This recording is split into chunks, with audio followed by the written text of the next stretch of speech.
RTI Live News. Ask for right. Welcome to RTI Live News. Hyderabad Basheerbagh press club లో శనివారం బహుజన ప్రజాశక్తి రాష్ట్ర అధ్యక్షులు నల్ల లక్ష్మణ్ అధ్యక్షతన ఏర్పాటు చేసిన విలేకరుల సమావేశానికి ముఖ్య అతిథులుగా MRPS జాతీయ అధ్యక్షులు బిఎన్ రమేష్ కుమార్, తెలంగాణ రాజకీయ రిజర్వేషన్ సమితి రాష్ట్ర అధ్యక్షులు గోపి రాజ్గా హాజరయ్యారు. ఈ సందర్భంగా BPS రాష్ట్ర అధ్యక్షులు నల్ల లక్ష్మణ్ మాట్లాడుతూ ప్రైవేటు మరియు కార్పొరేట్ విద్యాసంస్థల యాజమాన్యాలు విద్యా హక్కు చట్టాన్ని తీసుకురాకుండా అడ్డుపడుతున్నారని దుయ్యబట్టారు. నాణ్యమైన విద్యను శ్రామిక పీడిత వర్గాలకు దూరం చేసేందుకే ప్రైవేటు కార్పొరేట్ విద్యాసంస్థల ఫీజులను ప్రభుత్వ నియంత్రణ చేయడం లేదని తన ఆవేదన వ్యక్తం చేశారు. ఇకనైనా ప్రభుత్వాలు చిత్తశుద్ధితో విద్యా హక్కు చట్టం అమలు పరచాలి. ప్రైవేటు మరియు కార్పొరేట్ విద్యా సంస్థల్లో అధిక ఫీజులు నియంత్రించాలి. విద్యా వ్యవస్థపై 15% నిధులు ప్రతి సంవత్సరం బడ్జెట్లో కేటాయించాలి. బహుజన వర్గాల నుండి యూనివర్సిటీల వైస్ ఛాన్సలర్లను నియమించాలని ప్రభుత్వాన్ని వారు కోరారు. విలేకరుల సమావేశంలో CPS రాష్ట్ర నాయకులు పారంద స్వామి, హైదరాబాద్ జిల్లా నాయకులు పైసా నరసింగరావు, నాంపల్లి డివిజన్ నాయకులు మనోజ్ కుమార్, బోరబండ డివిజన్ నాయకులు యూనిష్, అలాగే బాలాపూర్ డివిజన్ నాయకులు రవి, గౌలిపుర డివిజన్ నాయకులు అశోక్, నాయకులు వెంకటేష్, లక్ష్మణ్ తదితరులు పాల్గొన్నారు.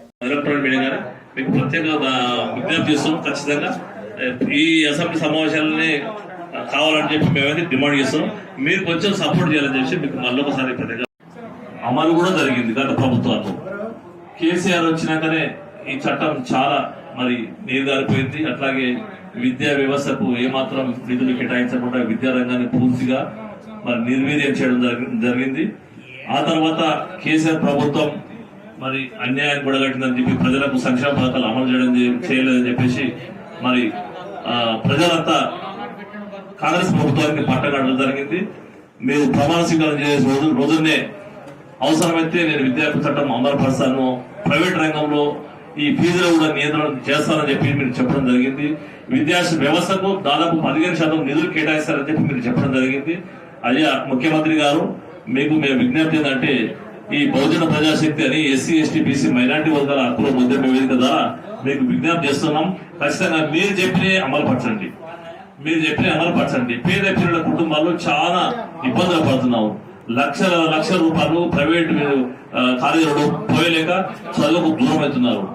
ప్రభుత్వ వ్యవస్థలో కూడా ప్రోత్సాహకరంగా లేదు.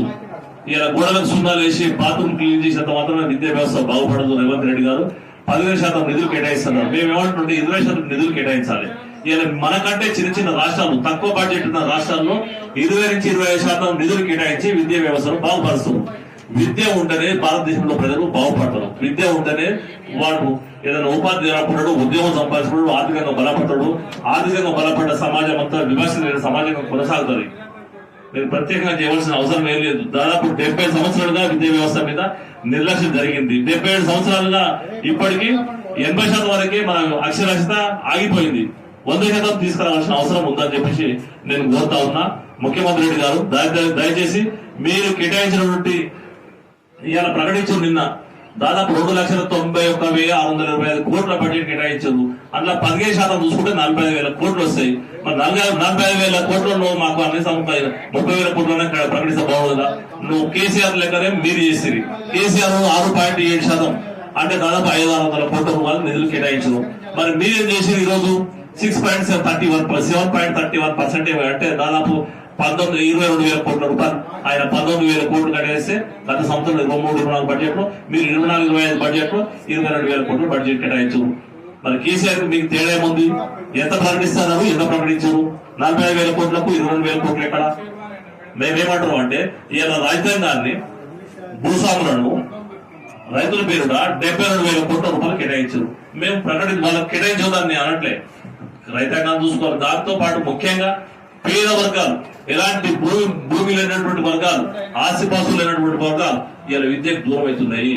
SCలు, STలు, BCలు చాలా మంది ఇంకా విద్యకు నోచుకోవడం లేదు. విద్య లేకపోవడం వల్ల ఉపాధి ఉద్యోగాలు అందుకోలేకపోతున్నారు. ప్రైవేట్ రంగంతో పోటీ పడలేకపోతున్నారు. కార్పొరేట్ రంగంతో పోటీ పడలేకపోతున్నారు. ఖచ్చితంగా కార్పొరేట్ రంగం, ప్రైవేట్ రంగం తరహాలో ప్రభుత్వ రంగ విద్యా వ్యవస్థను బలపరచాలని చెప్పేసి మేము డిమాండ్ చేస్తున్నాము.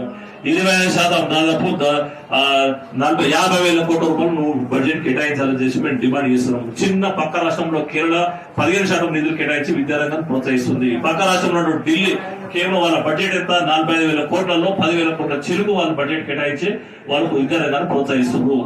మీరు కూడా ప్రోత్సహిస్తా అని చెప్పి మీరు మాట తప్పొద్దు అని చెప్పేసి మేము డిమాండ్ చేస్తున్నాం, విజ్ఞప్తి చేస్తున్నాం, కోరుతున్నాం. దయచేసి ఈ విద్యార్థి చట్టాన్ని అమలుపరచాలి.